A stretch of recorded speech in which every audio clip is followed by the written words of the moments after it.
네, 이번 시간에는 이제 5장의 이제 마지막 부분, 2차원의 웹 지도를 이제 개발하는 부분과 그다음에 이제 6장으로 조금 넘어가는 과정을 거치도록 하겠습니다. 자, 2D 웹 지도 제작하는 부분이에요. 이게 원래 웹지도라고 하는 거는 개발자가 하는 부분입니다. 원래 이렇게 프로그래밍을 할 수 있는 개발자가 GIS 데이터가 있으면 그걸 GIS를 이제 퍼블리싱 할 수 있는 그런 뭔가 도구를 프로그래밍적으로 제어해 가지고 하는 건데 QGIS 플러그인 중에서 그거를 비개발자가 이렇게 할 수 있도록 하는 그런 플러그인이 개발이 되어 있어요. 그래서 여러분들도 버튼 몇 번 이렇게 클릭하고 옵션 설정하시면은 웹사이트를 개발하실 수가 있습니다. 근데 이게 되게 좋은 게, 이제 다 같이 뭔가 이렇게 지도를 인터랙티브하게 보면서 뭔가 체킹을 해야 될 경우에 이 기능이 굉장히 유용해요. HTML 파일로 해가지고 특정 폴더에다가 이렇게 소스를 다 모아놓고 그걸 실행해가지고 다 같이 볼 수 있거든요. 그래서 굉장히 유용한 기능이라서 좀 소개를 드리도록 하겠습니다. 그래서 다 같이 한번 해볼게요. 웹지도는 간단하게 이 앞서 실습했던 황금제비의 이제 위치 정보하고 그 다음에 오픈스트리트 맵을 두 가지 올려서 실습을 한번 진행해 보도록 하겠습니다. 자, 그러면은 QGIS 한번 실행을 해 보도록 할게요. 다 같이 QGIS 한번 실행을 해 보겠습니다. 자, QGIS 이렇게 실행을 했고요. 실습 폴더로 같이 한번 이동을 해 보도록 하겠습니다. 실습 폴더에 이렇게 들어가시면 되겠고, 실습 폴더의 데이터 중에서, 이거 뭔지 모르겠는데 막 이렇게 쭉 길게 써져 있는 GPKG 파일 하나 있거든요? 이게 황금제비의 학명을 가지고 만든 이제 파일 이름이에요. 그래가지고 요 데이터를, 요겁니다, 요거. 예. TACH로 시작하는 긴 학명으로 되어 있는 파일이 있고요. 요거 들어가시면은 포인트 파일 더블 클릭하면은 이렇게 포인트가 이제 올라오실 거예요. 자, 요걸 먼저 추가하도록 하겠습니다. 자, GPKG 파일을 이렇게 추가를 해 주시고, 그 다음에 웹 지도를 하나 추가해 주겠습니다. 그래서 GPKG 파일 추가해 준 다음에 아래쪽에 보시면 이제 XYZ 타일이 있죠. XYZ 타일에서 오픈스트리트 맵을 이렇게 더블 클릭해서 추가를 해 주겠습니다. 이렇게 두 개의 레이어를 이렇게 추가를 해 줬어요. 오픈스트리트 맵과 황금제비 두 개의 레이어를 추가했고 오픈스트리트 맵을 아래쪽으로 드래그 앤 드랍해서 이렇게 나타내 주겠습니다. 자, 지금부터 이 화면을 웹사이트라고 생각을 해주세요. 웹사이트처럼 만들 거예요, 우리가. 그래가지고 이렇게 이제 지도를 내가 원하는 이제 줌인 줌아웃을 해서 내가 원하는 이제 영역과 그 다음에 포인트도 약간 색상을 살짝 잘 보이게 제가 바꿀게요.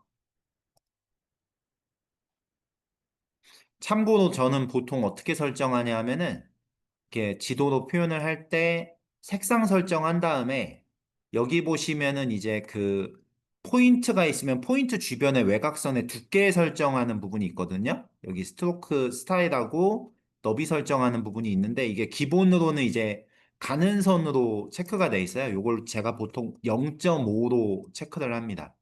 그러면 이제 포인트가 조금 이렇게 외곽선하고 해가지고 조금 두드러지게 나와요. 적용 버튼을 누르면 이제 다음과 같이 지도가 이렇게 표현이 됩니다. 이렇게 됐죠? 자, 여기까지 이제 뭐 크게 무리가 없으실 거고요. 자, 황금제비하고 오픈스트리트맵이 다음까지 같이 표현이 됐고, 앞으로는 우리가 이제 지도 실습을 하면서 이제 저장을 했다가 불러오고, 저장을 했다가 불러오고, 뭐 이럴 일이 조금 많을 거예요. 그래서 이번 시간부터는 QGIS의 프로젝트 파일을 저장하도록 하겠습니다. 그래서 현재는 이제 위쪽에 보시면 제목 없는 프로젝트라고 돼 있는데 현재 우리가 작업하고 있는 이걸 프로젝트 파일로 저장을 할게요. 자, 상단 메뉴에서 프로젝트에서 저장 버튼을 눌러서 저장을 한번 해주도록 하겠습니다. 프로젝트의 저장 버튼을 눌러주세요.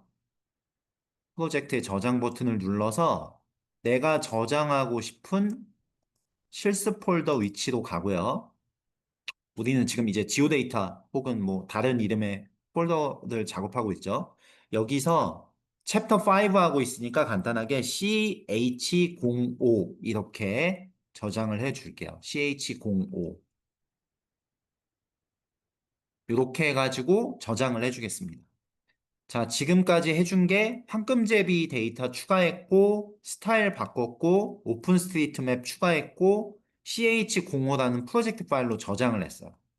자, 이렇게 하면은 이제 프로젝트 파일로 저장하니까 뭐가 달라졌을까요? 당연히 프로젝트 파일을 저장했기 때문에 실스 폴더에 가보시면은 ch05라는 파일이 생성이 됐고요.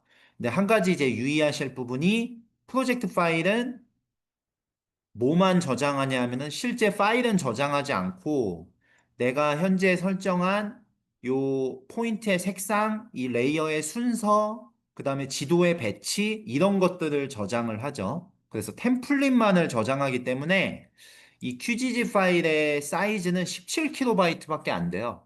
그래서 이걸 조금 유의하실 필요가 있습니다.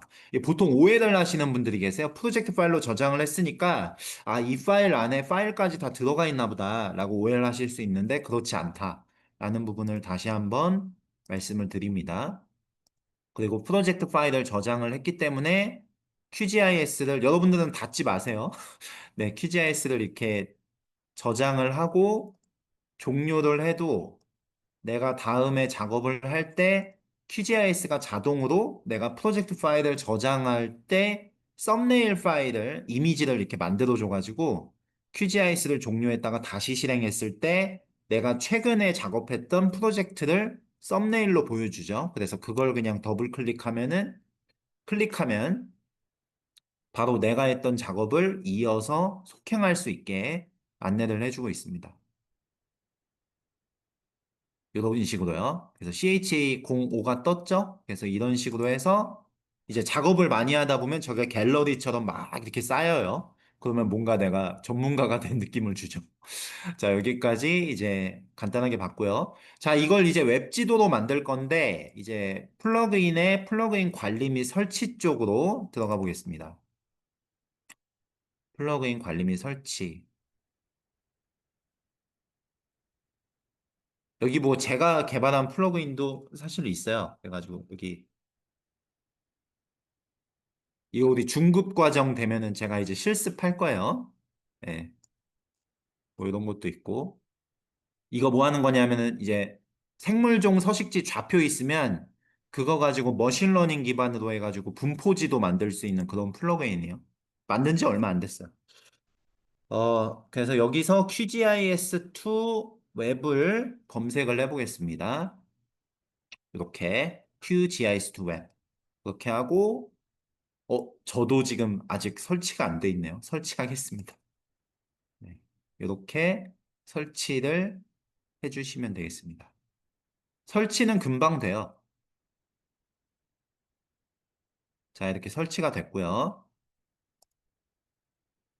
자, 설치가 됐고, 이게 그 리플렛이라고 하는 그 웹 기반의 이제 어, 개발을 해서 원래 써야 되는 그런 지도 서비스하고 오픈레이어스라고 하는 또 하나의 그 웹 지도를 이렇게 여기 내장해 놨어요. 그래가지고 쉽게 이제 웹 지도를 만드실 수가 있고요. 설치하고 나면은 여기 그 툴바에 잎새 모양의 이런 버튼이 생깁니다. Create 웹맵이라고 하는 이런 아이콘이 하나 생겨 있어요. 그래서 요걸 이제 클릭해 주시면은 이렇게 화면이 뜹니다.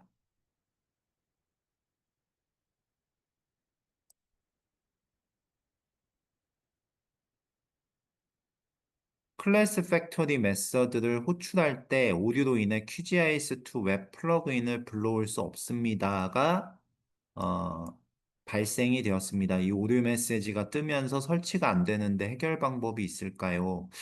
최다영님 혹시 그 설치해서 쓰고 계신 그 컴퓨터에 뭔가 그 컴퓨터 이름이 혹시 그 국문이나 다른 언어로 혹시 되어 있으신가요?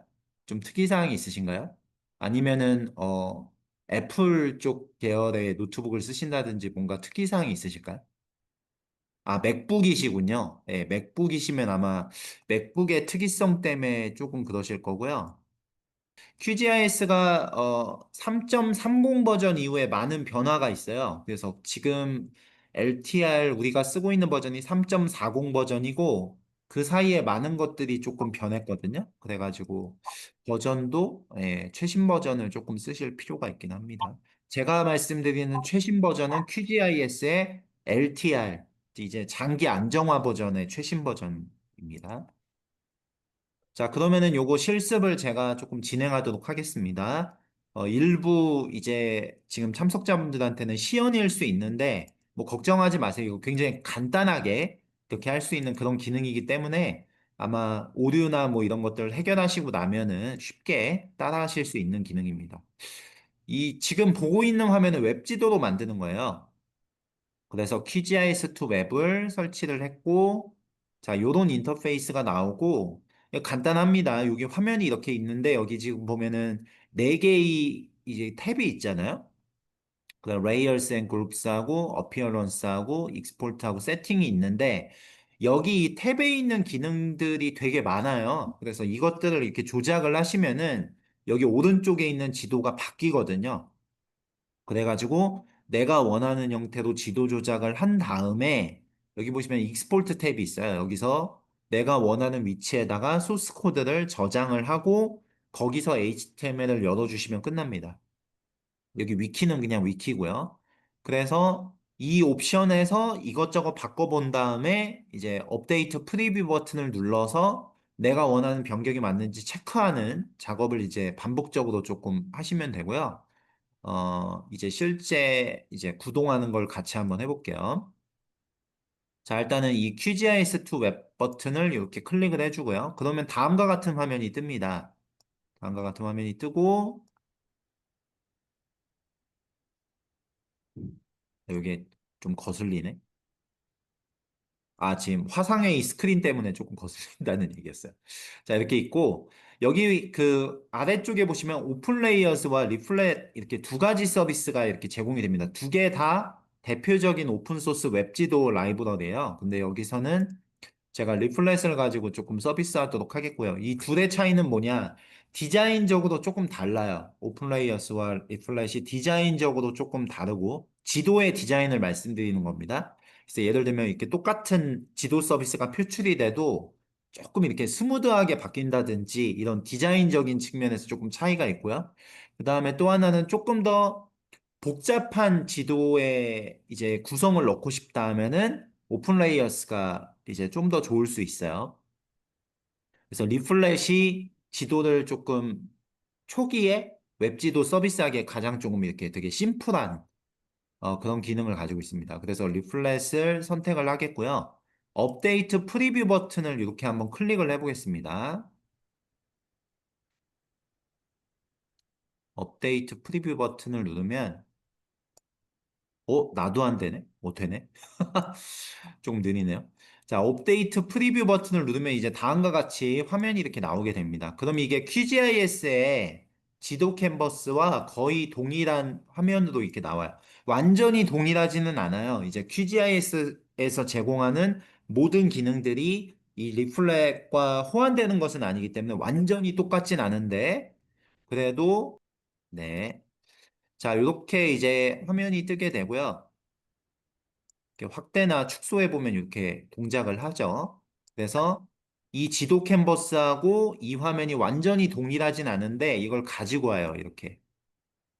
자, 그 다음에 여기 여러 가지 조작이 있는데 제가 딱 두 가지만 바꿔볼 거예요. 자, 첫 번째는 여기 보시면은 클러스터라고 하는 기능이 있습니다. 클러스터. 클러스터가 지도에서 웹 서비스 제공할 때 굉장히 흔하게 쓰는 기능이거든요. 여기 지금 포인트가 이렇게 너무 많잖아요. 그래가지고 확대나 축소할 때마다 이 지역에 포인트가 몇 개가 있는지를 내가 알고자 한다. 그러면 이렇게 클러스터 기능을 쓰시면 됩니다. 클러스터 기능 어디 있냐 하면은 여기 레이어스 앤 그룹스 밑에 황금제비 데이터 있고, 비저블 밑에 클러스터라고 있죠. 이 클러스터 버튼을 이렇게 체크를 하시고요. 업데이트 프리뷰를 다시 한번 클릭을 해볼게요. 업데이트 프리뷰를. 자, 이렇게 클릭을 하시면은 지도가 이렇게 바뀔 거예요. 이런 식으로. 그러면은 이런 식으로 클러스터가 표시가 됩니다. 이게 지금 아마 ODA 사업을 하시는 여러분들이 쓰시기에 이 클러스터 기능이 굉장히 유용할 거예요. 그래서 이렇게 보시면은 예를 들면 뭐 이런 거 할 수 있겠죠. 이 지역에 은행이나 병원 혹은 뭐 학교가 몇 개 있죠 할 때, 이 지역에 5개 있네요. 확대되면 세 개 뭐 이렇게 확대되면은 이런 식이거든요. 그리고 마지막엔 클릭을 하면은 뭐 이런 식으로 나옵니다. 그래서 굉장히 좀 유용한 기능일 수 있고, 그 다음에 두 번째는 뭘 좀 바꿔볼 거냐면은 여기 어피어런스 탭으로 한번 가볼게요. 자, 어피어런스 탭으로 가보면은 너무 복잡한 거 하지 말아야 되는데 간단한 거 하나만 바꾸고 싶은데 음,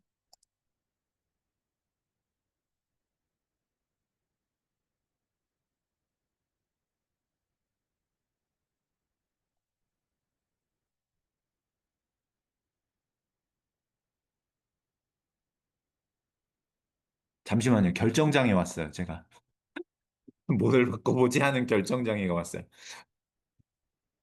그냥 넘어갈게요. 네. 여기 옵션이 되게 많아요. 그래서 하나하나 클릭해 보시고, 이게 이거구나라고 한번 시간 되실 때 이렇게 쭉 보시면 좋을 것 같고, 제가 핵심으로 넘어갈게요. 이제 클러스터 맵 정도만 이렇게 바꾼 다음에 뭘 할 거냐면은 이 웹 지도를 이제 밖으로 한번 끄집어내 볼 거예요. 그걸 위해서 여기 익스포트 탭으로 가겠습니다. 자, 익스포트 탭으로 가보시면은 익스포터라고 있고 여기 익스포트 폴더가 있고 FTP 사이트가 있거든요. 근데 이거는 지금 우리가 입문반이기 때문에 익스포트 웹을 그대로 두고 여기 보시면 여기 버튼이 하나 있죠. 요걸 이렇게 클릭을 해가지고 이 소스 코드를 저장할 위치를 이제 지정을 하겠습니다. 그냥 두시면은 이제 임시 폴더에 QGIS2 웹이라는 그냥 임시 폴더에 저장이 돼요. 근데 우리는 이 폴더 위치를 조금 바꿔볼게요. 그래서 지오데이터 폴더 쪽으로 가가지고 내가 이 폴더에다가 소스 코드를 좀 이렇게 다운로드 받아보도록 하겠습니다. 그래서 지오데이터 폴더 이렇게 지정을 해줄게요. 자, 지정을 이렇게 바꿔주시면 되겠고요. 자, 그러면 내가 보고 있는 이 지도의 화면이 이제 그 해당 폴더에 저장이 될 겁니다. 그 다음에 이제 업데이트 프리뷰는 할 필요가 없고 익스포트 버튼이 있어요. 여기 익스포트 버튼을 이렇게 눌러주시면은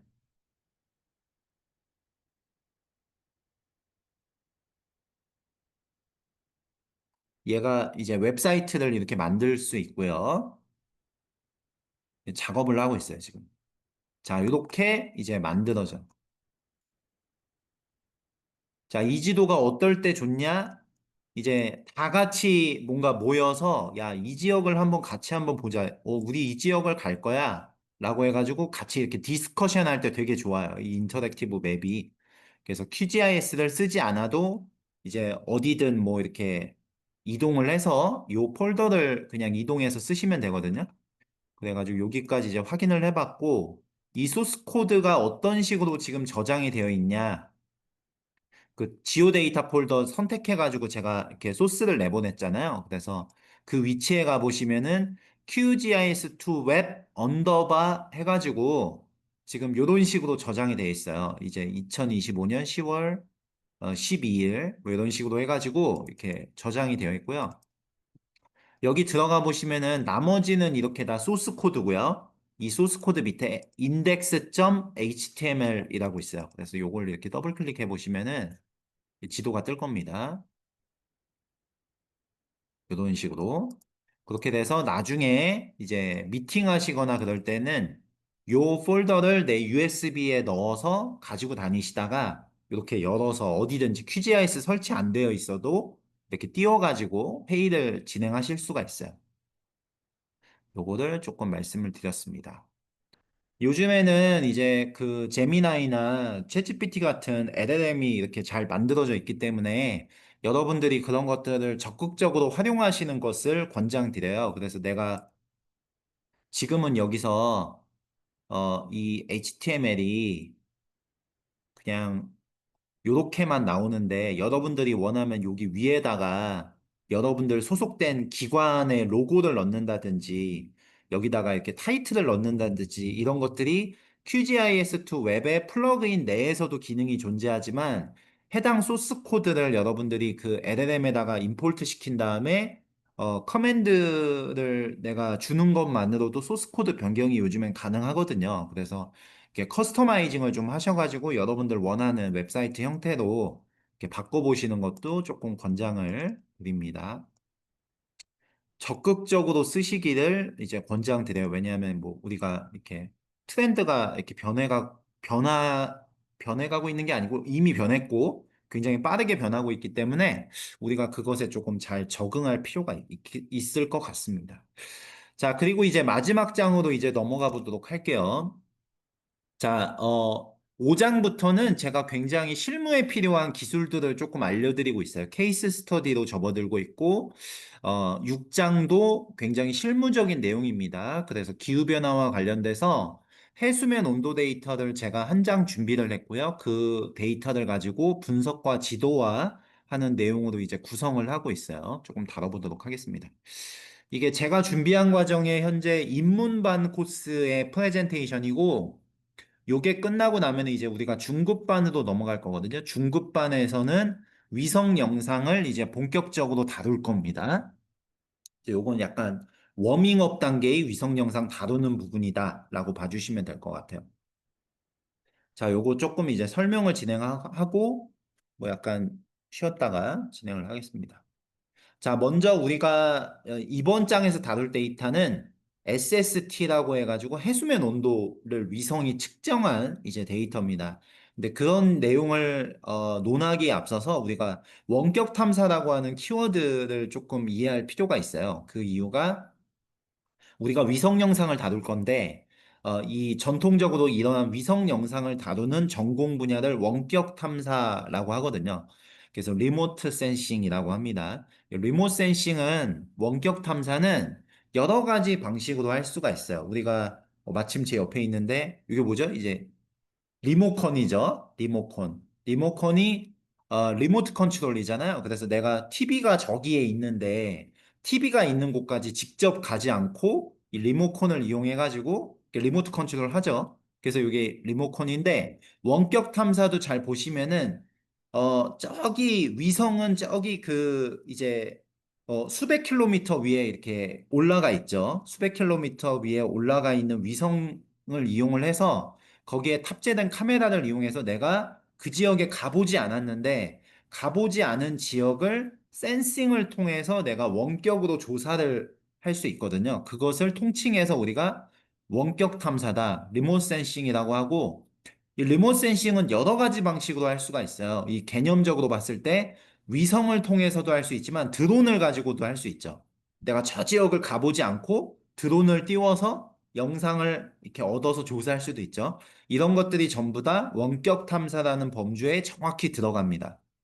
그래서 우리가 이 장에서 다룰 부분은 지구 관측 위성에 의한 원격 탐사예요. 뭐 이런 생각이 드실 수가 있어요. 아니, 위성은 위성이지 지구 관측 위성은 또 뭐야? 라고 생각이 드실 수가 있는데 위성도 또 여러 가지 종류가 있거든요. 이게 지구 관측 위성은 지구를 말 그대로 이렇게 탐사하려고 띄운 위성이고 그래서 그 위성에 탑재된 카메라의 목적 자체가 지구를 보려고 하는 거죠. 그게 이제 지구 관측 위성이고 또 어떤 위성이 있냐면은 통신 위성 같은 게 있죠. 이렇게 텔레커뮤니케이션 하려고 이렇게 통신하려고 띄운 위성이 있고 그다음에 뭐 또 어떤 다른 목적으로 이렇게 띄워져 있는 위성들이 있어서 우리가 이걸 약간 쪼개서 범주를 나눠 놨어요. 그래서 우리가 보통 이렇게 ODA나 국제개발협력 사업 할 때 일반적으로 해당 협력국을 들여다보기 위해서 쓰는 무료 위성 영상들은 다 지구 관측 위성의 범주에 속한다고 보시면 되겠습니다. 그래서 우리가 하는 부분은 정확히 뭐냐면은 지구 관측 위성에 의한 원격 탐사예요.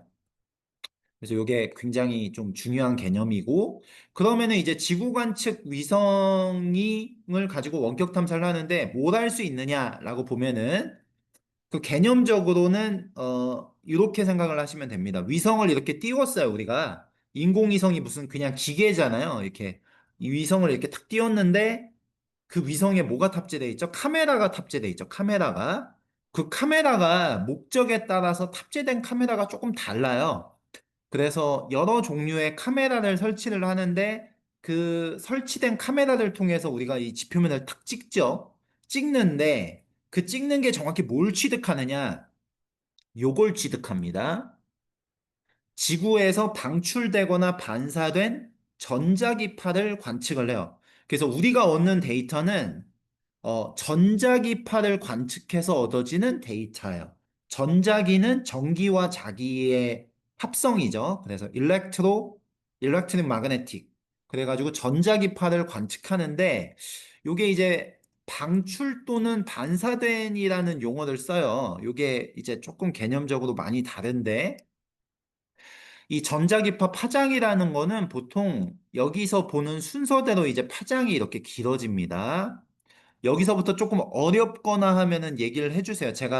거의 이, 제가 원격 탐사를 전공했는데 이게 한 2년 정도 배우는 내용을 제가 그냥 이렇게 5분, 10분에 축약해가지고 하는 거거든요. 그래가지고 조금 어렵다 싶으시면 얘기하세요. 제가 최대한 쉽게 이렇게 설명을 드리고 있습니다. 이게 전자기파 파장대, 지금 바가 요 오른쪽으로 갈수록 파장이 길어져요. 그래가지고 여기 보시면은 울트라바이올렛, 비저블 라이트, 인프라레드, 마이크로웨이브로 이렇게 넘어갑니다. 자, 울트라바이올렛이 이렇게 있고요. 그 다음에 비저블 라이트 보시면은 이제 빨주노초 파남보죠. 빨주노초 파남보. 그래가지고 여기가 우리 눈에 보이는 비저블 라이트 영역이에요. 그래서 여기 0.4와 0.6이 있고 지금 요 위에 있는 이 숫자의 단위는 마이크로미터입니다. 마이크로미터. 그래서 0.4에서 0.7이 우리 눈이 볼 수 있는 파장대예요. 0.4에서 0.7이. 그래서 0.4에서 0.7만 봐요. 인간의 눈은. 그래서 우리가 인간 관점에서 볼 수 있는 파장대여 가지고 이제 비저블 라이트라고 합니다. 그래서 위성 영상을 딱 봤는데, 우리 눈에 굉장히 익숙한 색상으로 되어 있다? 그러면 이제 비저블 라이트의 그 파장대의 영상을 이렇게 보고 있는 거예요. 그게 인간의 눈이고, 왼쪽은 이제 울트라바이올렛 이제 파장대입니다. 그 다음에 오른쪽으로 가면은 인프라레드 파장대가 있는데, 제가 첫 번째로 방출 또는 반사라는 표현을 썼잖아요. 이 반사가 굉장히 중요한데 위성이 수백 킬로미터에 이렇게 띄워져 있죠. 그 위성에 탑재된 카메라가 영상을 취득할 때 보통 어떻게 취득을 하냐면은 지표면에서 반사된 정보를 취득을 해요. 지표면에서 반사된. 예를 들면 지표면에 식생이 있어요. 이렇게 식생이 있어요. 식생이 이렇게 자꾸 초록색 식생이 있다. 그러면은 우리가 이제 지표면에서 그 식생에 반사된 정보를 취득을 합니다. 그 반사예요. 그 반사된 전자기파를 우리가 취득하는 거고, 방출은 어떤 의미냐? 파장대가 길어지면은 이 지표면에서 방출되는 열 에너지를 찍어서 우리가 쓸 수가 있어요. 그래서 파장대가 길어지면 우리가 어떤 정보를 얻을 수가 있냐면 이 지표면이나 해수면 이런 데 열을 잴 수가 있어요. 우리가 이 위성 영상을 가지고 방출되는 에너지를 이렇게 정보를 취득할 수가 있기 때문에 그래서 방출입니다. 그래서 지구에서 방출된 또는 반사된 전자기파를 관측하는 게 이제 지구 관측 위성에 대한 의한 원격 탐사인데 이렇게 다양한 파장대에서 우리가 정보를 반사되거나 방출된 에너지를 찍을 수가 있어요. 그래서 파장대마다 어떤 특징이 있는데 예를 들면 오존홀의 어떤 특징을 얻고 싶다라고 하면은 그 위성에 카메라를 탑재할 때 울트라바이올렛과 비저블 라이트를 조금 이렇게 볼 수 있는 그런 카메라를 달아요. 특화된 카메라를. 그렇게 달아가지고 그 오존층의 정보를 취득을 하고요. 비저블 라이트, 우리 눈에 보이는 것만 찍고 싶다라고 하면은 이 0.4에서 0.7 마이크로미터 쪽에 최적화된 카메라를 답니다. 이걸 달아서 찍으면 우리가 지표면의 변화를 볼 수가 있겠죠. 보통 어느 카메라들이 이렇게 많이 쓰냐면 초고해상도 인공위성 영상들은 요 비저블 라이트를 기본적으로 탑재를 해요. 그래가지고 여러분들 이제 ODA 사업하시다 보면 익숙한 이제 플래닛 쪽의 계열, 도부위성 막 이런 것들이 있거든요. 플래닛 회사에서 이렇게 탑재된 그게 한 3.8m, 4m급 이제 그 고해상도 위성 영상을 제공을 하는데 그게 보통 이제 비저블 라이트를 무조건 찍죠. 자, 그다음에 인프라레드 쪽으로 넘어가면은 굉장히 재밌는 분석들을 할 수가 있는데 예를 들면 이렇게 지표면에 식생이 이게 시들시들하기도 하고 굉장히 건강하기도 하고 혹은 해수면에 이제 클로로필 이제 엽록소, 모자반 이런 것들이 굉장히 또 이렇게 뭐랄까요? 이렇게 시기가 지나면 이렇게 부패해가지고 문제가 되기도 하고 하는데 그런 식생들이 보통 이 근적외선 파장대에서 반사되는 정보가 굉장히 많이 차이가 나요. 건강한 식생과 시들시들한 혹은 아픈 식생들이. 그래서 식생 분석하는 사람한테는 이 인프라레드가 굉장히 중요하거든요. 그래가지고 보통 이 파장대에서 뭐를 많이 분석하냐면은 토지 피복도를 제작할 때는 이 인프라레드까지 분석을 합니다. 왜냐하면 식생의 정보를 구별할 수가 있으니까 토지 피복 지도를 제작하거나 클로로필 같은 엽록소의 뭔가 집적도를 보거나 할 때 굉장히 유리해요. 그렇기 때문에 뭔가 토지 피복이나 식생 분석이나 이런 걸 할 때는 이 비저블 라이트하고 인프라레드까지 이렇게 다 같이 봅니다. 그래서 카메라가 그렇게 세팅이 되어 있어요. 그래서 요 파장대가 길어지면 이런 것들도 보는 거고 더 길어지면은 뭐가 가능하냐 이제 방출되는 열 에너지를 찍을 수가 있어가지고 랜드 서페이스 템퍼러처나 시 서페이스 템퍼러처 이런 분석이 가능합니다. 그래서 지표면에서 방출되는 그 열 에너지를 섭씨 온도로 변환해가지고 이 지역을 클릭해서 탁 찍으면은 여기 섭씨 몇 도인지를 찍을 수가 있어요. 근데 이 정보가 꽤 정확합니다. 꽤 정확해요. 그렇기 때문에 우리가 이제 길어지면은 뭐 이런 정보들을 찍을 수가 있어서 내가 이제 지표면이나 해수면 온도의 기후변화 연구자여가지고 해수면 온도가 얼마나 변화하는지를 알고 싶다. 그러면은 요 긴 파장대의 영상을 쓰게 되는 거죠.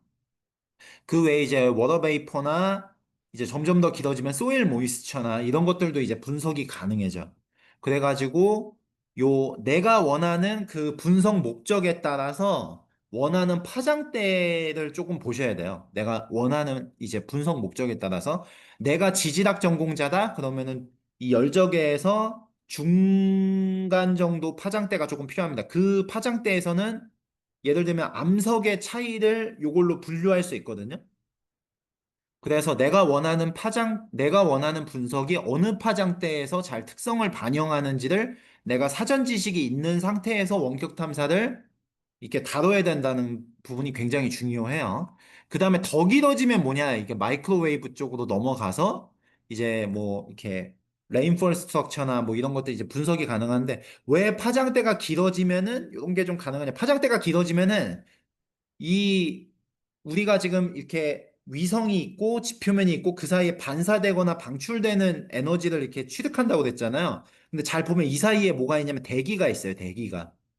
대기가 있어서 보통 요 짧은 파장대에서는 구름이 끼면은 그 구름이 굉장히 큰 구름이 끼면 그림자가 생기게 되고 그 구름이나 그림자가 분석의 제약 요인이 되거든요. 근데 파장대가 길어지면은 이제 파장대가 길어지다 보니까 뭐가 가능해지면 그걸 뚫고 들어가요. 이렇게 뚫고 들어가 가지고 영상을 취득하게 돼 가지고 보통 이제 레이더나 뭐 이렇게 라이다 뭐 이렇게 많이 들으시는 것들 있죠. 걔네들은 그 기상이 조금 악천후더라도 영상을 찍어서 이렇게 제공을 하거든요. 그게 이제 투과율이 좋아서 그렇습니다. 그래서 이제 내가 기상이나 뭔가 이렇게 특정 이제 세밀한 변이 뭐 이런 것들을 보고자 한다면은 뭐 이렇게 다른 파장대에 이렇게 영상을 쓰게 되는 거죠. 그래서 이런 목적에 따라서 인공위성을 내가 선택을 하게 되고 요게 내 머릿속에 개념적으로 이렇게 딱 들어가 있어야지 내 목적에 맞는 좋은 영상을 이제 선택해서 쓰실 수가 있어요. 요 정도까지 이제 대략 한 원격 탐사 전공자가 되면은 뭐 한 학기 이상 배우는 내용을 제가 한 10분 정도에 짧게 말씀을 드렸는데 핵심은 뭐냐? 여러분들의 연구 목적이 뭔지가 굉장히 중요해요. 예를 들면 내가 팔레스타인 뭐 가자 지구의 뭔가 그 피해 정도를 이렇게 분석을 하고 싶다. 여러분들의 목적이 그거예요. 그러면은 어느 파장대의 어떤 영상을 선택을 해야 되는지 또 당연히 이제 비저블 라이 쪽을 봐야 되겠죠. 가시 파장대를 봐야 되겠죠. 이제 폭격을 받아서 피해받은 지역의 변화상을 봐야 되니까 해상도는 어때요? 해상도 굉장히 좋아야 돼요. 건물이 파괴된 정도까지 봐야 되니까 그럼 비저블 라이트에 내가 해상도가 좋은 녀석을 봐야 되겠구나. 근데 내가 기후변화 프로젝트를 하고 있어요. 그래서 해수면 온도의 변화를 조금 봐야 된다. 그러면은 해상도는 조금 낮더라도 과거부터 현재까지 쭉 데이터가 취득된 인프라레드 계열 파장대의 어딘가를 봐야 되겠죠. 그 다음에 내가 식생 분석을 조금 해야 된다. 그래서 내가 아까 뭐 아르메니아 말씀해 아르메니아 지역에 이제 식생의 뭔가 변화상을 보고 싶다라고 하면은 여기 파장대를 보셔야 되고 반대로 그 식생의 높이값 이 나무가 얼마나 잘 자라고 있는지 높이값을 확인하고 싶다. 그럼 파장대가 길어서 쫙 들어가서 그 높이 정보를 이렇게 받아와야 되기 때문에 더 긴 파장대의 영상이 필요할 수 있습니다. 그래서 목적에 따라서 다양한 위성들이 존재를 하고 그 위성마다 탑재된 카메라들이 개성이 있고 목적에 따라서 개성 있게 만들어졌고 그것들을 내가 선택하는 기술들이 필요하다라는 부분을 거듭 말씀드리면서 이론은 이 정도로 넘어가도록 할게요. 몰랐죠? 이 한 페이지 가지고 제가 이렇게 오래 떠들 줄 굉장히 중요한 부분이라서 말씀을 드렸고요. 지금부터는 우리가 약속을 하겠습니다. 카메라라는 표현을 쓰지 않고 센서라는 표현을 쓸 거예요. 이게 좀 더 전공자적 표현이라서 카메라 대신 센서라고 이렇게 쓰겠습니다. 그 다음에 인공위성에는 하나의 센서만 달려있지 않다는 것을 제가 말씀을 드리고 싶어요. 인공위성에는 하나의 센서만 달려있지 않아요. 목적에 따라서 요걸 조금 쪼개서 탑재하는 경우가 훨씬 더 많아요. 하나의 인공위성에, 그렇잖아요. 이제 인공위성 장비에다가 카메라를 이렇게 여러 개 달 수도 있잖아요. 그러면은 내가 드론이다. 그러면 드론에다가 이렇게 카메라 두 개 달 수 있잖아. 열적의 카메라 하나, 가시파장 카메라 하나, 이런 식으로. 인공위성도 그런 식으로 센서를 여러 개 답니다. 그래서 인공위성과 관련된 문서들을 보시다 보면은 하나의 인공위성인데 이제 여러 개의 센서를 탑재한 경우가 있어요. 자, 여기까지 설명하고 이제 다음 장으로 넘어가겠습니다. 제가 이걸 왜 이렇게 설명을 드렸냐? 별거 아닌데 비전문가들이 티가 나는 경우가 이런 용어들을 개념 없이 막 이렇게 혼용해서 쓰시면은 굉장히 비전문가적인 느낌이 나요. 그래서 제가 방금 말씀드렸지만, 이렇게 카메라 대신 센서라는 표현을 일반적으로 쓰는데 카메라라는 표현을 쓴다든지 이거 별거 아닌 것 같은데 약간 뭐 이렇게 생각을 하세요. 여러분들 그냥 ODA 하시는 분들이 크게 이제 거부감 없이 뭐 M&E, 뭐 PDM 이런 용어 쓰시잖아요. 원격 탐사도 마찬가지. 굉장히 일반화된 용어들이 있는데 그걸 쓰지 않고 이게 다른 표현을 썼을 때 굉장히 비전문가적인 느낌이 납니다.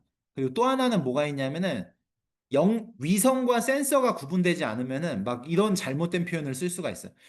예를 들면은 모디스라고 하는 이제 센서가 있거든요. 그 모디스라고 하는 센서는 아쿠아라는 위성과 테라라는 인공위성에 이렇게 탑재가 돼 있는 센서 이름이에요. 근데 이제 보통 얘기할 때, 그 모디스라고의 위성이 있는데요. 이러면서 내가 굉장히 알고 있는 지식을 얘기했는데, 듣는 사람 입장에서는, 저 사람 원격 탐사 잘 모르네? 라고 이렇게 이제 이해할 수가 있거든요. 그래서 공감이 되시나요? 그러니까 별거 아닌 용어인데 이렇게 듣는 사람 입장에서 이 사람 비전문가네를 굉장히 쉽게 식별할 수 있는 게 원격 탐사라는 분야예요. 그래가지고 얘기 딱 들어보면 알거든요. 그래가지고 이런 개념을 머릿속에 명확히 넣어두고 하시는 게 좋다라는 부분을 말씀드리고 이제 실습으로 넘어가도록 하겠습니다. 자, 이제 분석을 본격적으로 해볼게요. 해수면 온도 데이터를 분석을 해볼 거고요. 그래서 여러분들이 이제 제 앞서 설명을 조금 들으셨기 때문에 요게 이제 요런 식으로 보통 이렇게 데이터 이름이 보통 나와요. 그러면은 보통 일반적으로 어, 네, 답변을 주신 내용이라서 제가 넘어가겠습니다. 자, 일반적으로 음, 요런 식으로 데이터들 이름이 이렇게 제공이 되거든요. GCOM-C의 SGLI의 S3의 어떤 데이터다. 이런 식으로 데이터가 보통 제공이 돼요. 원격 탐사를 통해서 인공위성 데이터를 취득하셨을 때 이게 보통 어떤 순서냐면은 GCOM-C가 위성 이름이에요. 그래서 어떤 인공위성에 SLGAI라고 하는 센서에 데이터를 우리가 쓸 건데 그 데이터의 처리 레벨은 레벨 3다. 이런 식으로 보통 제공이 됩니다. 근데 보통 인공위성으로 제공되는 위성 영상은 레벨이 붙거든요. 이 레벨이 붙는 이유가 똑같은 인공위성이라고 해도 예를 들면은 1980년대에 찍은 인공위성 영상이 있어요. 그러면 그게 어 인공위성 영상을 전처리하는 기술이 시간이 지날수록 점점 더 좋아지거든요. 예를 들면은 80년대에 찍었던 인공위성을 90년대에는 구름이나 그림자를 처리하는데 조금 한계가 있었어요. 근데 2025년경에 우리가 인공위성의 구름이나 그림자를 처리하는 획기적인 기술이 나왔어요. 그러면 그 똑같은 인공위성인데 전처리 기술이 좋아지면 훨씬 더 좋은 인공위성을 보급할 수 있거든요. 그래가지고 우리가 요걸 레벨로 나눠요. 인공위성 데이터를. 그래서 80년도 데이터라고 하더라도 최신 다운로드 받은 데이터가 훨씬 더 퀄리티가 좋습니다. 이걸 늘 참고하셔야 돼요. 그래가지고 그런 의미예요. 그래서 GCOM-C라는 요거 일본에서 쏘아 올린 인공위성인데 지콤이라는 위성 시리즈가 있고요. 그 중에 C가 이제 클라이밋의 약어예요. 그래서 요거는 기후 관측하려고 쏘아올린 인공위성입니다. 그래서 지콤C 위성에 SLGI라고 하는 센서가 탑재되어 있는데 그 센서가 탑재된 센서에서 해수면 온도를 측정할 수 있는 능력이 있는 거예요. 얘가. 그러니까 적외선 파장대를 찍겠죠. 그런 능력이 있어서 찍는데 그 데이터가 레벨 1 데이터가 있고 레벨 2 데이터가 있었는데 레벨 3 데이터의 영상을 제가 준비한 겁니다. 이런 것들을 조금 이해하면서 보셔야 돼요. 그냥 위성 데이터만 가지고 막 이렇게 요리하시고 그러면 안 돼요. 그러면은 나중에 비전문가 얘기 듣습니다. 그래서 제가 얘기한 이런 것들을 이해한 상태에서 쓰셔야 돼요. 자, 그래서 밑에 설명을 보시면은 GCOM-C라고 하는 위성이 SLGI 센서로 관측한 자료이고 이 데이터의 공간 해상도는 현재 약 4.6km 해상도로 제공이 되고 있고요. 통계 기간은 제가 1일부터 이제 1일, 8일, 그 다음에 1개월 단위로 이게 그 제공이 되고 있다라는 설명을 제가 붙여놨어요. 이 무슨 얘기냐면은 지콤시 위성 데이터는 하루에 한 번씩 해수면 온도를 측정할 수 있는 능력을 가지고 있어요. 근데 그거를 8일 주기로 평균치를 내가지고 제공도 하고 있고 1개월 단위로 평균치도 내서 제공하고 있다는 얘기입니다.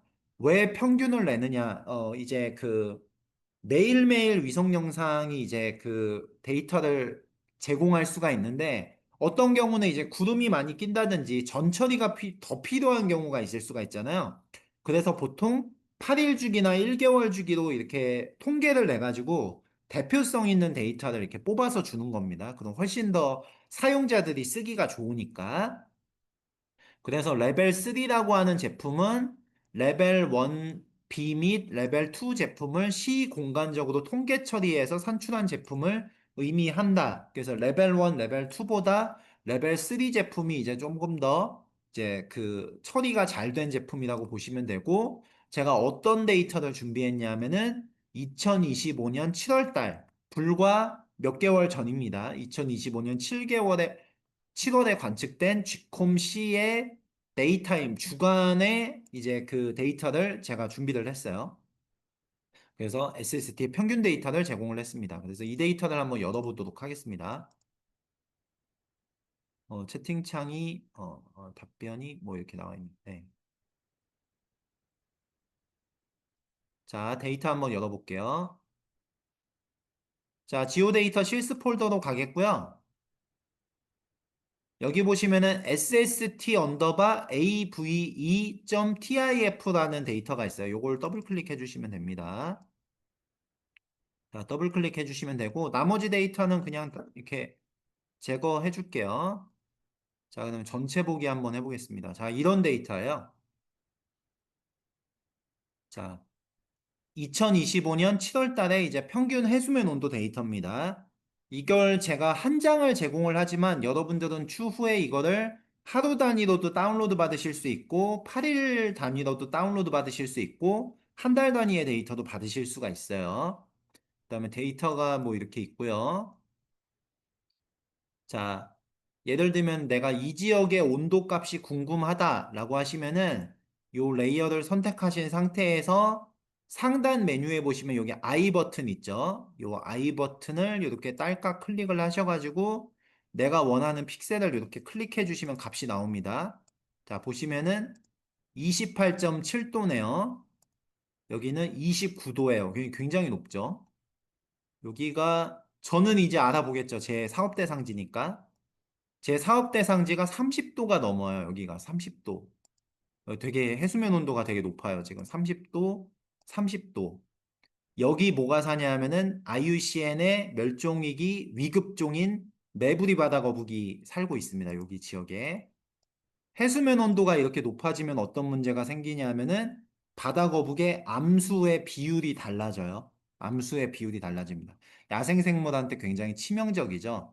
그리고 또 하나는 해수면에서 부유하는 모자반이라고 하는 사르가즘이라고 하는 그 해초류의 서식 범위가 넓어져요. 서식하기가 좋아져서 그럼 어떤 문제가 생기냐? 그런 해초들이 굉장히 많이 늘어나게 되니까 걔네들이 보통 어느 쪽으로 가냐? 육지 쪽으로 휩쓸려서 가죠.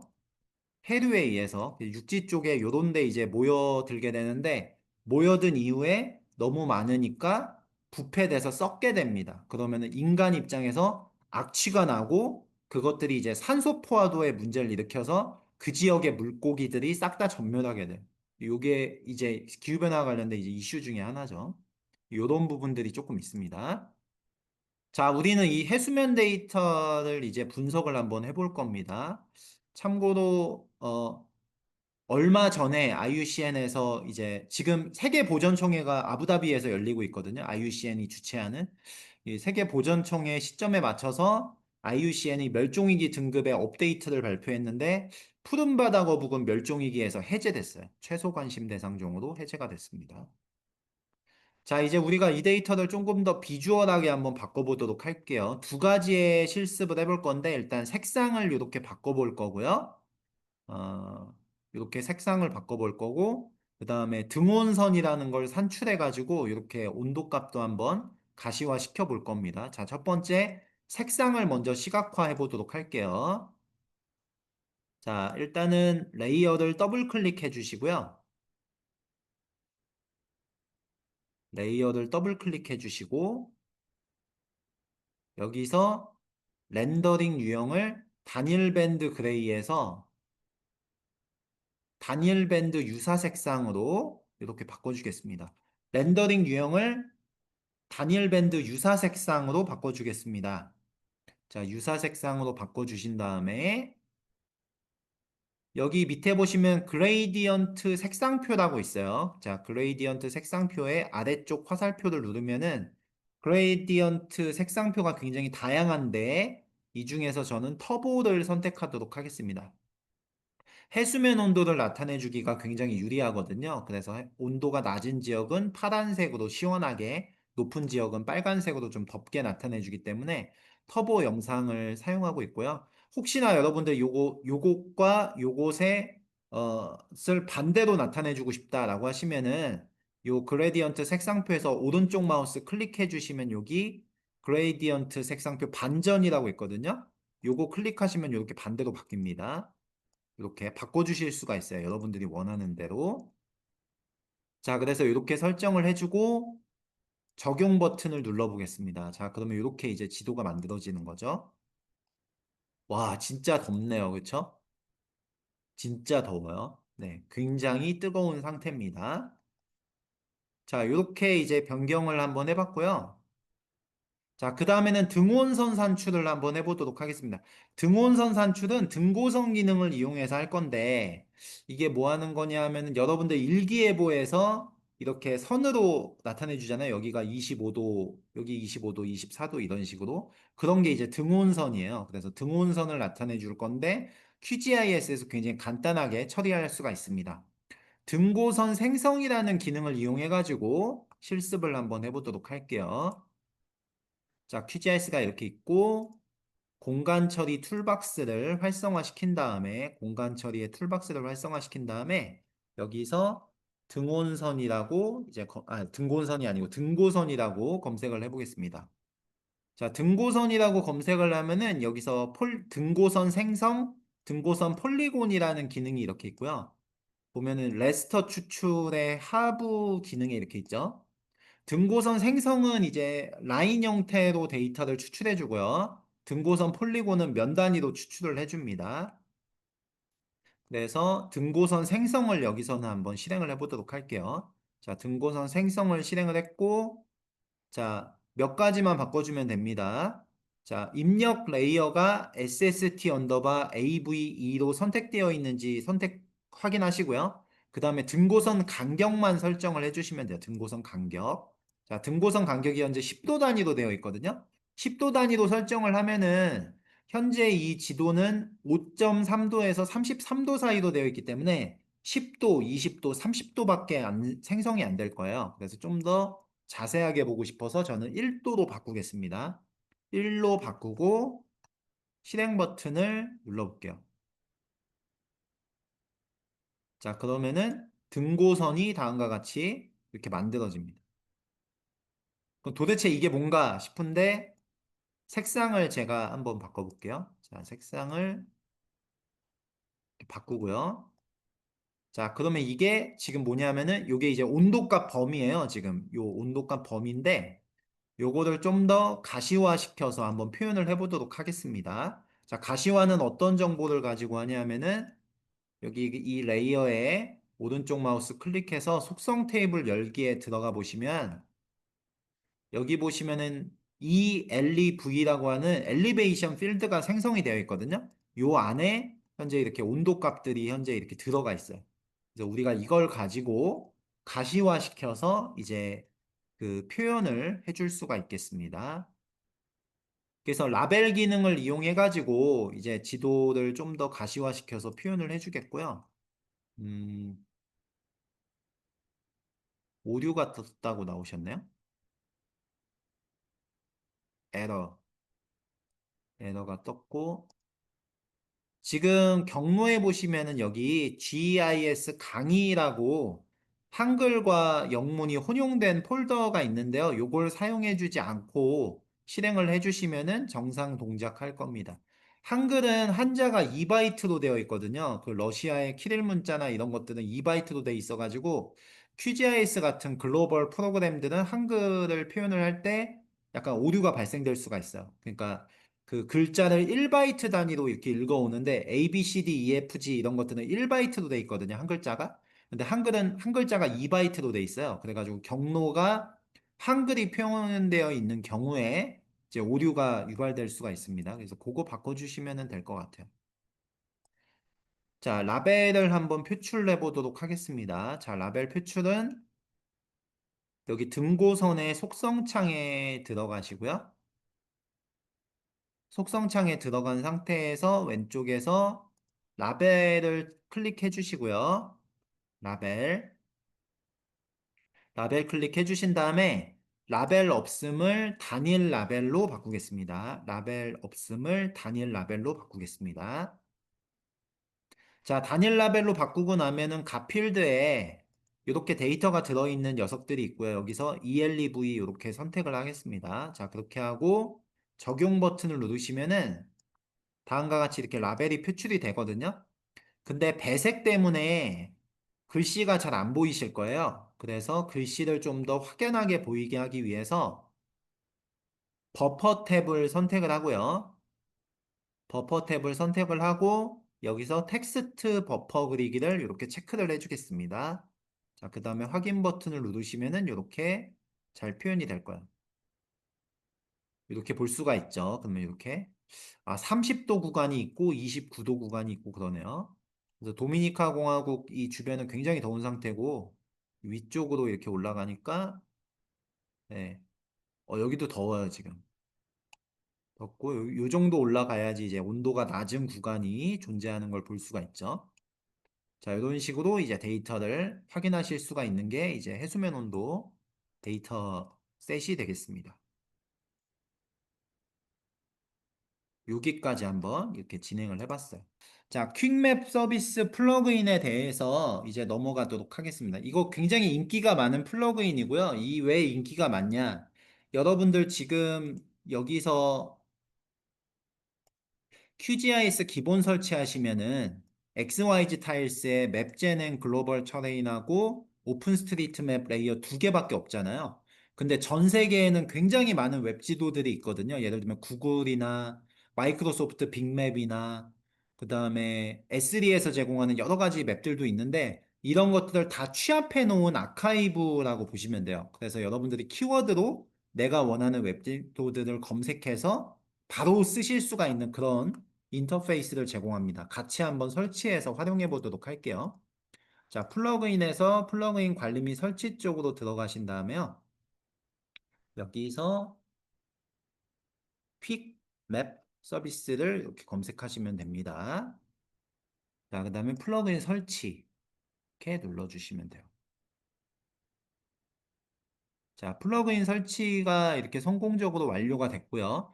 자, 성공적으로 완료가 되면은 굉장히 멋있는 창을 하나 보실 수가 있어요. 이 공간, 웹이었지. 네, 웹에 보시면은 퀵 맵 서비스라고 하는 이런 도구가 생기셨을 거예요.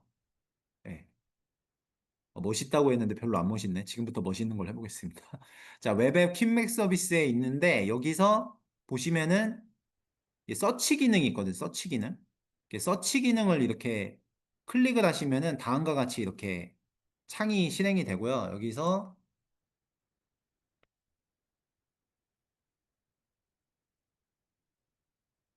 이런 식으로 키워드를 검색해서 내가 원하는 지도들을 검색하실 수가 있습니다. 그래서 제가 방금 전에 세틀라이트 검색을 해봤거든요. SATELLIT 이 세틀라이트 이렇게 검색을 해봤는데 세틀라이트로 검색을 했더니 뭐 오토네비, 빅맵, 그다음에 뭐 S3, 구글, 히얼, 나사 뭐 여러 가지 이렇게 지도들이 이렇게 표출이 되죠. 이 중에서 하나를 골라서 여러분들이 써주시면 되겠어요. 저 같은 경우에는 이제 S3 세틀라이트 이미지를 한번 추가를 해볼 건데요. 여기서 보시고 여기 애드 버튼을 이렇게 클릭을 해주시면은 레이어가 이런 식으로 바로 추가가 됩니다. 이런 식으로 해서 내가 원하는 레이어들을 여러분들이 이렇게 추가해서 보실 수가 있어요. 자, 이렇게, 우와, 이거 되게 멋있다. 이렇게 하니까. 자, 이제 뭘 보실 수가 있느냐? 예를 들면은 뭐, 도미니카 공화국에 저는 지금 살고 있으니까. 도미니카 어디 갔지? 아, 여기. 만약에 여기가 해수면 온도가 높다. 그러면은 확대해가지고 이 지역 위성 영상하고 이제 같이 볼 수가 있겠죠. 이런 식으로 이렇게 확인을 하실 수가 있겠죠. 이런 식으로 해가지고 웹 지도를 이렇게 같이 보실 수 있는 기능이 이제 퀵 맵 서비스 플러그인에서 이렇게 제공이 됩니다. 이런 식으로 해서 쓰실 수가 있다라는 제 말씀을 드려요. 근데 이게 그 이제 개발한 기업이 있는데 개발한 기업이 얼마 전에 플러그인 업데이트를 한 것 같아요. 제가 뭘 보고 느꼈냐면은 제가 요거 캡처했을 때는 여기 서치 QMS라고 나왔었는데 요 개발자분들이 여기다가 넥스트 GIS라고 하나 붙이셨네요. 이게 본인들의 이렇게 브랜드를 서치 넥스트 GIS QMS라고 이렇게 하나 추가를 하셨는데 뭐 이거는 개발자 맘이죠 뭐. 네, 네, 이렇게 한번 이렇게 추가가 되었습니다. 자, 그 다음에는 이제 임포트 포토스 플러그인이라는 걸 소개해 드리고 기능을 한번 살펴보도록 하겠습니다. 이 기능은 여러분들이 굉장히 많이 사용하실 수가 있는 기능이에요. 굉장히 쓰임새가 좋은 플러그인인데 같이 한번 다뤄보도록 하겠고요. 이 기능을 왜 안내해 드리냐면은 여기가 제 사업 대상지잖아요. 그래서 제가 이 지역을 이렇게 위성으로도 분석할 수가 있는데 현지 조사도 제가 한번 갔다 왔어요. 그래가지고 제가 현지 조사 가가지고 스마트폰을 가지고 사진을 조금 찍었거든요. 그래서 여러분들 그 실습 폴더에 가보시면은 제가 찍은 사진이 거기 있을 겁니다. 그래서 지오데이터 폴더에 이렇게 가보시면은 포토스라고 하는 폴더가 있을 거고요. 예, 포토스라고 하는 폴더에 가보시면 이렇게 사진들이 조금 있을 거예요. 그래서 여기가 제 이제 사업 대상지입니다. 그래서 가보시면은 뭐 이렇게 뭐 섬 지역에 굉장히 아름다운 곳도 있고, 여기가 맹그로브 지역이에요. 그래서 맹그로브 지역도 있고, 여기 지금 새들이 막 이렇게 날아다니고 있고, 여기가 이제 그 1492 크리스토퍼 콜럼버스가 이제 최초로 이제 이렇게 그 미개척 대륙 이렇게 온 곳이 이제 이쪽이어가지고, 크리스토퍼 콜럼버스가 가끔 이렇게 배를 숨기기도 했던 그런 맹그로브 지역입니다. 맹그로브 지역도 있고, 마레디알이라고 해가지고 도미니카 해양연구재단 제가 협업하는 이렇게 건물도 있고, 이렇게 모자반이에요. 이게 모자반이에요. 이게 모자반도 있고, 그다음에 이게 모자반이 이렇게 바다 위에 이렇게 둥둥 떠 있는 뭐 이런 조사 사진입니다. 그다음에 여기는 이제 제가 숙박했던 그 숙소 주변을 찍은 건데, 아 진짜 여기 약간 광란의 도가니였는데, 밤에 뭐 제 한 6cm 정도 되는 바퀴벌레가 한 5마리 정도 나와가지고 제가 바퀴벌레랑 사투를 벌인 그런 지역이고, 뭐 괜찮아요 이제. 예. 나는 뭐 ODA 하는 사람이니까 괜찮아. 이제 바퀴벌레 정도야. 그 다음에 이제 야생 조류 뭐 이런 거 있고, 매너티. 아 제가 매너티를 또 이렇게 실제로 봤다는 거 아닙니까? 예, 매너티도 이렇게 있고 요런 사진들이 있어요. 근데 이 사진들이 여러분, 이 사진을 가지고 실습을 할 건데, 예를 들면은 제가 요 베타 구간 맹그로브 지역 사진을 오른쪽 마우스 클릭해서 속성 쪽에 들어가 볼게요. 이렇게 속성 쪽에 들어가 보면은, 여기 일반 밑에 이렇게 고급이라고 있거든요. 고급. 아, 예, 요거 아니구나. 자세히 탭 들어가 보겠습니다. 자세히 탭에 들어가면은 이렇게 각각의 사진마다 메타데이터가 이렇게 다 들어가 있어요. 그래서 이렇게 들어가 보시면은 찍은 날짜, 그다음에 여기 보시면은 뭐 이렇게 픽셀 값부터 비롯해서 삼성 갤럭시 S24, 그다음에 뭐 플래시는 껐고 초점거리 얼마나 되고 이렇게 쭉 있고요. 여기 보시면 GPS 위도 경도 데이터가 있거든요. 그리고 요즘에 스마트폰 같은 경우에는 내가 이렇게 지오태깅 기능을 이렇게 체킹할 수가 있고, 그거 체크하고 나면은 사진을 찍으셨을 때 위도와 경도, 고도값까지 이렇게 저장이 됩니다. 위도, 경도, 고도값이 저장이 돼가지고 요게 사진이지만 하나의 GIS 데이터가 될 수 있는 소스예요. 사진 안에 이렇게 위도, 경도, 고도 값이 이렇게 들어가 있기 때문에, 이런 표준은 누가 만들었냐? 일본이 잘 아시는 것처럼 니콘과 캐논 뭐 이런 디지털 카메라를 선도적으로 개발을 했고, 그랬기 때문에 이런 표준은 일본에서 개발했어요. 그래서 일본에서 만든 전 세계의 표준을 가지고 전 세계 모든 디지털 카메라들이 이 표준을 따르고 있고요. 그래서 그거에 따라서 우리는 GPS 위도 경도 고도 값을 이렇게 넣어서 이제 쓸 수가 있는 거죠. 그래서 우리는 저 정보를 가지고 뭘 할 거냐면은 위치 정보로 바꿀 거예요. 이 사진들을. 그렇게 하는데 이제 쓰임새가 있는 플러그인이 이 플러그인입니다. 임포트 포토스 플러그인이요. 그래서 이걸 한번 설치해 보도록 할게요.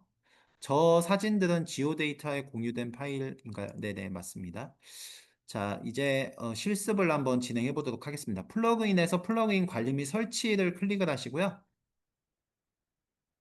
여기서 임포트 포토스라고 이렇게 검색을 해줍니다. 자, 검색을 하고 플러그인 설치 버튼을 이렇게 눌러주시면 돼요.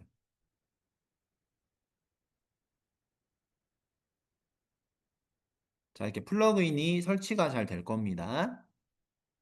자, 설치가 완료되고 나면은 요런 툴바가 하나 생겼을 거예요. 제가 잘 보이게 여기다 조금 옮겨 놓을게요. 이렇게 플러그인 툴바가 이렇게 있어요. 그래가지고 요 기능을 이제 이용을 해볼 건데, 보시면 첫 번째가 요런 게 있습니다. 임포트 포토스라고 하는 첫 번째 이제 플러그인 이렇게 아이콘이 있어요. 그래서 요걸 이렇게 클릭을 해보겠습니다. 자, 클릭을 하면은 요런 인터페이스가 있고요. 첫 번째가 input 폴더 로케이션 지정하는 폴더가 있어요. 그래가지고 사진이 모여 있는 폴더 지정하는 거거든요. 그래서 여기서 브라우스 버튼 클릭하셔가지고 사진이 어디 있더라 들어가셔가지고 사진 들어있는 제가 제공해드린 포토스 폴더 있죠? 그거 선택 이렇게 해주시면 됩니다. 자, 이렇게 설정을 해주시면은 이제 그 해당 폴더에 있는 사진들을 이 플러그인이 알아서 메타데이터에 접근을 해서 아까 그 위도 경도 값을 이렇게 가지고 올 거예요. 자, 그 다음에는 이제 아프 파일 로케이션이 있어요. 요거는 뭐 하는 거냐 하면은 각각의 사진이 있으면은 그 각각의 사진의 위치 정보를 포인트 타입의 데이터로 생성을 해주는 기능이거든요. 그래서 이것도 브라우스 버튼 클릭한 다음에 내가 이제 GPKG 파일을 하나 지정을 해주겠습니다. 자, 포토스 폴더에 들어가가지고 그냥 이렇게 똑같은 이름으로 지정을 해줄게요. 포토스 폴더라고. 그러면은 포토스 GPKG라고 하는 파일이 이제 생성이 될 거고요. 그 생성되는 파일 안에 이제 위도, 경도 이런 값들이 다 저장이 될 거예요. 자, 저장이 될 거라서 이렇게 설정을 해줍니다. 그래서 이렇게 인프 폴더 로케이션 지정을 하고 파일 지정을 해줬어요. 자, 그 다음에는 이거 두 개만 설정했나? 두 개만 설정했네요. 예, 두 개만 설정하고 실행을 해보겠습니다. 자, OK 버튼 눌러볼게요. 자, OK 버튼을 클릭을 하면은 8장의 사진들이 오류 없이 추가되었다고 이렇게 안내 메시지가 나올 겁니다. 만약에 오류가 있으면, 오류가 있는 경우는 어떤 경우냐면은 스마트폰을 가지고 실내에서 사진을 찍는 경우, 실내에서 사진 찍으면은 GPS를 비롯한 항측 위성들의 정보를 받을 수가 없어서 저 위도, 경도, 고도 값이 공란이 되거든요. 그런 경우에는 이제 위치 정보가 없기 때문에 요게 그 오류가 조금 발생이 됐다고 이렇게 안내가 될 거예요. 근데 지금은 오류가 없어요. 왜냐면 제가 오류 없는 사진들만 다 넣었기 때문에. 이렇게 하고 이제 확인 버튼을 누르시면은 작업이 완료됐다고 이렇게 나옵니다. 작업이 완료됐다고 이렇게 나오고 잘 보시면 이렇게 아이콘들이 추가가 되어 있어요. 이런 식으로 아이콘들이 이렇게 추가가 되어 있어서 그 아이콘을 클릭하시면은 이렇게 창이 뜹니다. 이렇게. 그래서 인터페이스가 떠가지고 그 해당 위치가 노란색으로 이렇게 강조 표시가 되고요. 그 다음에 사진이 함께 나와서 내가 찍은 사진과 위치 정보를 함께 확인하실 수가 있어요. 이런 식으로 굉장히 유용한 기능이죠. 그래서 요것들을 이제 해수면 온도, 인공위성 영상하고 같이 중첩해서 보면은 아, 여기가 그렇군. 여긴 이제 매너티가 발견된 지역이 이렇게 있고 넘겨보니까 여기가 이제 맹그로브 지역인데 맹그로브 지역이 지금 30도의 등온선 안에 위치하고 있어요. 실제로 여기가 지금 해수면 온도 상승에 따라서 현지에서 조금 변화가 있는 지역입니다. 그래서 위성으로 봤을 때 30도의 온도 구간에 있고 내가 이 지역을 탐사해 보니까 그 맹그로브 지역에 어떠어떠한 특성이 있었더라. 즉 현지 데이터의 속성과 위성 데이터의 속성을 가지고 공간적인 분석이 가능하다는 거죠. 그래서 이 임포트 포토 플러그인의 기능을 잘 활용하시면은 이런 식으로 이제 같이 분석을 이제 해보실 수가 있는 굉장히 유리한 기능입니다. 이 두 번째 그 클릭 포토스라고 하는 아이콘이 방금 전에 했던 기능을 구현해줘요. 그래서 요거 클릭하면은 요 마우스 아이콘 형태가 이렇게 십자형으로 바뀌고 그 상태에서 이렇게 클릭을 해주시면 되겠습니다. 자, 요게 이제 임포트 포토스 플러그인이었어요.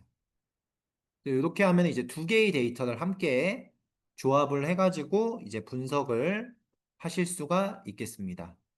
자, 이제 마지막 실습을 이게 마지막이겠지? 인쇄용 지도가 있군요. 인쇄용 지도는 너무 길어서 다음 시간에 하도록 하고 웹지도 제작까지 하고 오늘 마무리할게요. 자, 이번 알려드릴 기능은 앞서 QGIS2 웹이 2D 지도 만드는 기능이었잖아요. 2D 웹 지도 만드는 기능이었는데, 이번에는 3D 웹 지도 만드는 기능을 조금 안내 드리도록 할게요. 요것도 마찬가지로 웹페이지로 추출하실 수가 있습니다.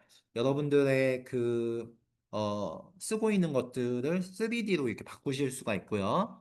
QGIS2 3JS라고 하는 플러그인이에요. 같이 한번 실습을 해보도록 하겠습니다. 자, 실습 전에 먼저 3차원 구현을 위해서 조금 세팅을 해주도록 하겠습니다. 자, QGIS는 닫았다가 다시 한번 실행을 해주도록 할게요.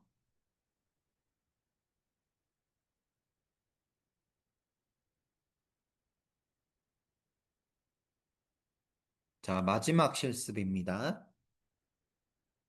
자, 일단은 여러분들 그 실습을 위해서 지오데이터 폴더에서 DEM 데이터를 이렇게 추가를 해주겠습니다. 우리가 3차원 모델링을 할 거기 때문에 DM 데이터를 먼저 이렇게 추가를 해주는 거예요. 3차원 데이터를. 자, DM 데이터 추가가 되면은 이렇게 이제 DM 데이터 추가가 됐고, DM 데이터의 좌표계가 이거 알려드렸죠? 레이어에 마우스 이렇게 올려보면은 EPSG 32619입니다. 32619로 되어 있고, 첫 번째 데이터를 올렸을 때 QGIS의 그 정보바 아래쪽에 보시면 이거 프로젝트 좌표계라고 했죠? 프로젝트 좌표계가 이제 EPSG 32619로 이렇게 자동 세팅이 돼요.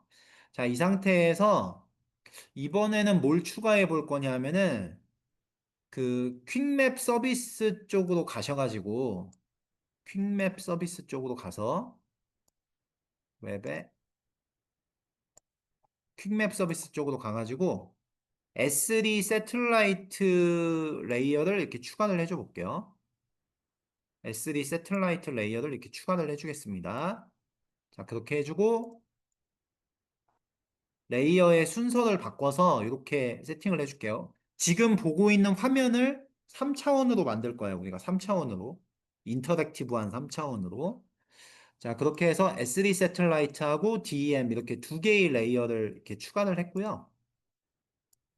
이렇게 두 개의 레이어를 추가했고, 아래쪽에 프로젝트 좌표계가 32619, 즉 DEM의 좌표계로 되어 있는지 반드시 체크를 해주세요. 만약에 되어 있지 않으면은 EPSG 32619로 바꿔주시기 바랍니다. 이거 왜 바꿔주냐면은 우리가 3차원의 가시화를 하려면은 이제 그 고도값의 기준이 되는 DEM을 표출해 줄 때 그 기준 좌표계가 투영 좌표계가 돼야 되거든요. 지리 좌표계가 아니고 지리 좌표계는 위경도 기반이라고 했고 투영 좌표계는 이제 그 말 그대로 평면상의 좌표계라고 했죠. 평면상에 있어야지 3D를 올리거든요. 그래가지고 32619 좌표계로 바꿔주는 거예요. 이 두 가지가 다 된 상태에서 QGIS2 3JS 플러그인을 설치해가지고 실습을 마무리하겠습니다. 자, 플러그인에서 플러그인 관리 및 설치 쪽 들어가신 다음에 QGIS2 3JS 플러그인을 설치를 할게요. 오, 대단하죠. 124만 건 다운로드 받은 플러그인이요. 어마어마합니다. 자, 플러그인 설치를 한번 하겠습니다. 자, 플러그인을 설치하고 나면은 어, 아이콘이 하나 추가가 됐을 텐데 여기 아이콘 어디 갔지 이거?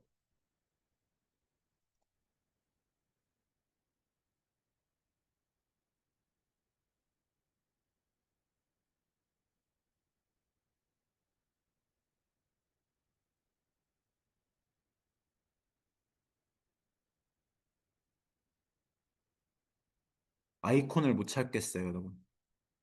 잠시만요.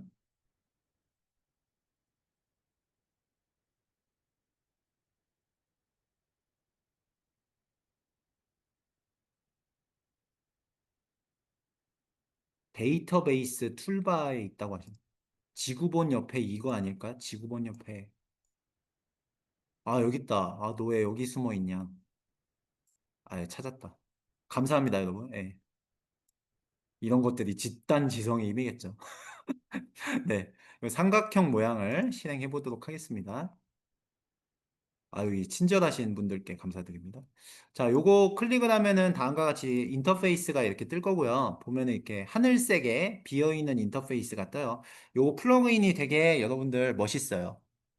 제가 되게 좋아하는 플러그인이에요. 아주. 자, 여기서 왼쪽에 보시면 이렇게 DM을 체크하는 기능이 있거든요. 여기서 DM을 이렇게 탁 체크하시면은 짜잔 이제 3차원이 뜰 겁니다. 와, 보시죠. 네. 3차원이 이렇게 떴고요. 근데 이게 지금 약간 밋밋하잖아요. 이게 잘 보시면은 고도값이 있긴 한데 조금 밋밋하거든요. 그래서 제가 이거를 도미니카 공화국을 에베레스트처럼 조금 올려버릴 거예요. 과장해가지고 실습을 위해서.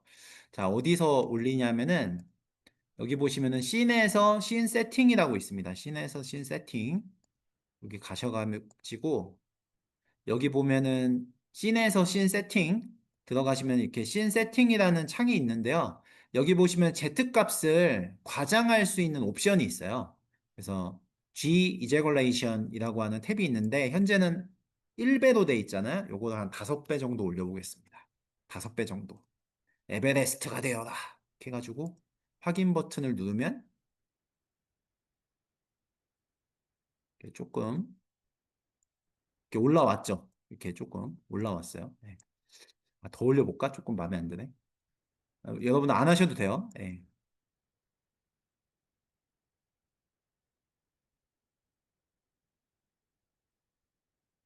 훨씬 더 예, 마음에 듭니다. 예. 실제로 이렇진 않아요. 그냥 제가 올린 거예요. 자, 이렇게 되어 있고, 자, 이거 막 어떨 것 같아요? 여러분들 막 이렇게 여러분들의 사업 대상지가 굉장히 도전적이라는 걸 보여주고 싶을 때 Z값을 조금 2배에서 3배 정도 올려주면 좋겠죠. 네. 갑자기 과거가 생각이 나요. 이렇게 그 제가 사무소 근무할 때 이사장님이 오신다고 해가지고 제가 Z값을 좀 과장하게 넣어가지고 저희가 이렇게 어려운 근무 여건 속에서 막 열심히 근무하고 있습니다. 막 이러면서 이렇게 쪼크를 날린 적이 있는데 어쨌든 뭐 이런 식으로 세팅이 됐고요. 여기 되게 또 신박한 기능이 하나 더 있어요. 여기 보시면 카메라 모션이라고 하는 기능이 있습니다. 카메라 모션이라고 하는 기능이 있어서 애니메이션을 여기서 만드실 수가 있거든요, 여러분들이. 그래서 어떤 식으로 하냐면은 이렇게 카메라 모션 버튼을 클릭을 한 다음에 여기 보시면 플러스 버튼이 있어요.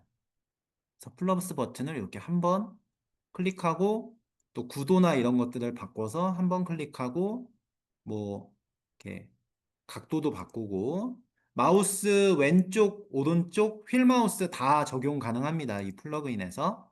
그래서 이렇게 사진 찍듯이 이렇게 조금 이렇게 플러스 버튼을 눌러서 키프레임을 이렇게 추가를 해요. 이런 식으로. 자, 추가를 한 다음에 여기 보시면 플레이 버튼 있거든요. 플레이 버튼을 이렇게 눌러주시면은 다음과 같이 애니메이션이 만들어집니다. 신박하죠. 예. 여기에 루프라고 있어가지고 요거 클릭하시고 플레이하면은 이렇게 계속 반복이 돼요.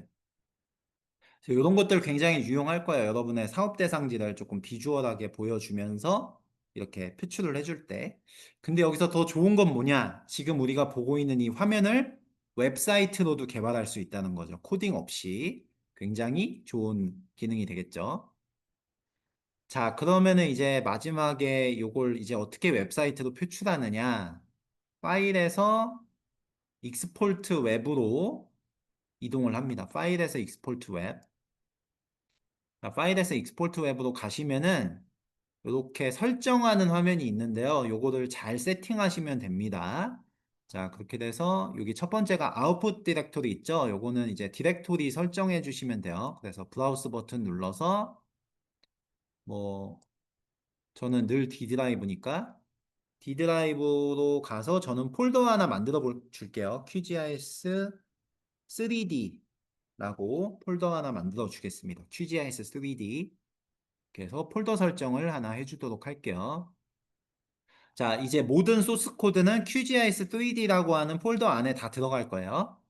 자, 그 다음에 HTML 파일 네임을 지정하는 부분이 있는데 index.html 그대로 써주겠고요. 아까 참고로 웹 언더바 맵으로 바꾸면 안 되나요? 라는 문의가 있으셨는데 웹사이트 개발을 조금 해봤거나 아니면은 IT 쪽에 지식이 있으신 분들과 뭔가 미팅을 하거나 할 때는 index.html이라는 부분을 건드리지 않는 게 좋을 거예요. 마치 뭐 이런 거라고 생각하시면 돼요. ODA를 내가 OEA로 바꿨다라고 생각하시면 됩니다. 그러니까 웹하는 사람들한테 index.html은 그냥 일반적인 용어거든요. 그래서 고유명사 같은 거라서 저희는 영어에서 바꾸지 않습니다. 자, 이렇게 놓으면 되겠고 여기 페이지 타이틀이라고 있는데 요거는 웹사이트가 만들어질 때 그 위쪽에 이렇게 텍스트 조금 들어가는 부분 있잖아요. 그걸 이제 주는 거예요. 그래서 QGIS 3D라고 이렇게 바꿔주겠습니다. 안 바꿔주셔도 돼요. 자, 그 다음에 아래쪽에 체크박스가 이렇게 세 개가 있는데 첫 번째는 Preserve the current web point, 뷰포인트. 그러니까 현재 보고 있는 뷰 화면부터 웹사이트가 나오게 하겠냐라는 거고요.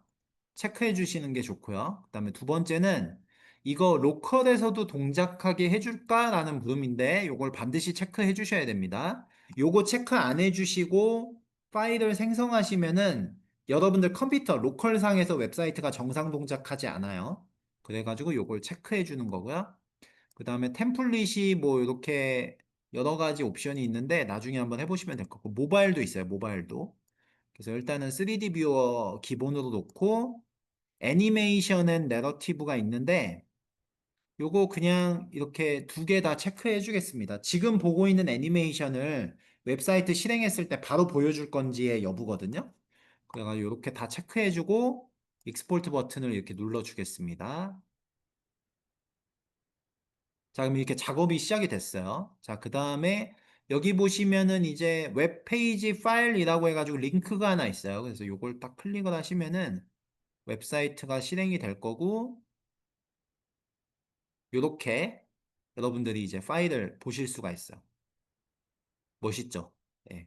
불과 몇 번의 클릭만으로 여러분들이 이런 걸 만드실 수가 있습니다. 그 다음에 왼쪽에 메뉴를 보시면은 이렇게 투명도 같은 것들도 이렇게 설정을 하실 수가 있고, 그 다음에 화면도 이렇게 멈췄다가 이렇게 멈춰 놓고 또 이렇게 여기서 조작하시면 돼요. 이런 식으로. 네. 그래서 내가 무슨 뭐 불곰 서식지 복원 프로젝트이다. 그러면은 자 불곰 서식지 복원 대상지를 한번 보시겠습니다. 한번 이렇게 뷰잉을 한번 해준 다음에 이 지역이 현재 이슈 지역이지요. 막 이런 식으로 이제 해설을 이어가면 되겠죠. 자, 그 다음에 소스 코드는 이제 어디 들어가 있냐면은 제가 만든 QGIS 3D 폴더에 이렇게 들어가 있고요.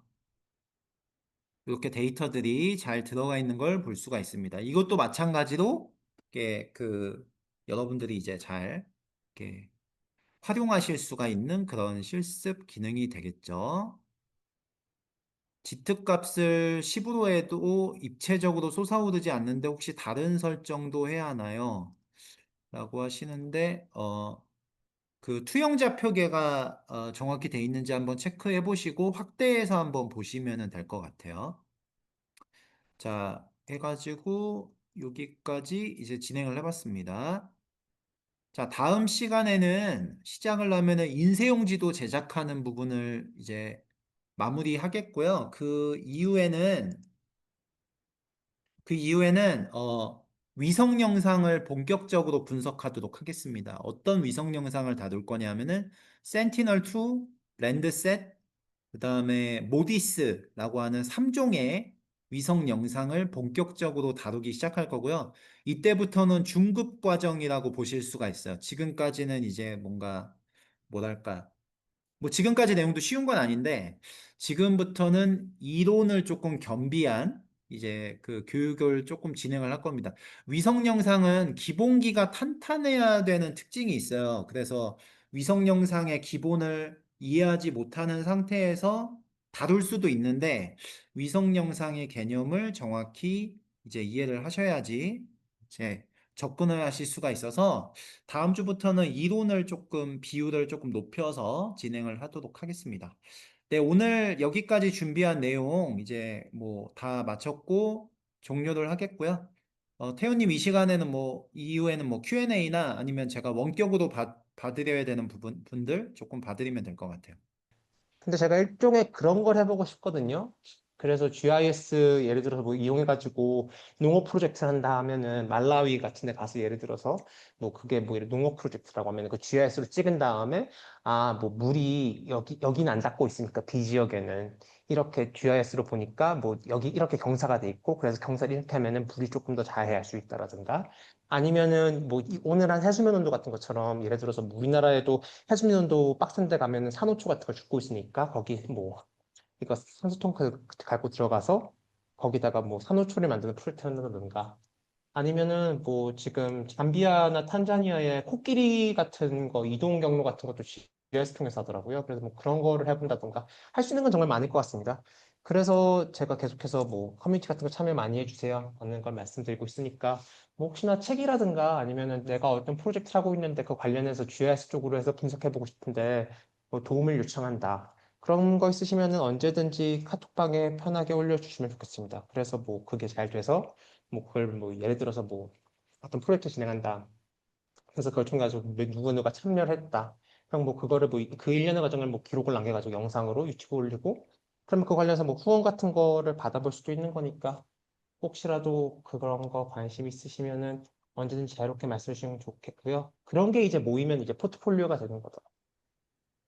그리고 이상이고 마지막으로 사진 한 번만 찍고 이제 Q&A 받겠습니다, 여러분. 찍겠습니다. 하나, 둘, 셋.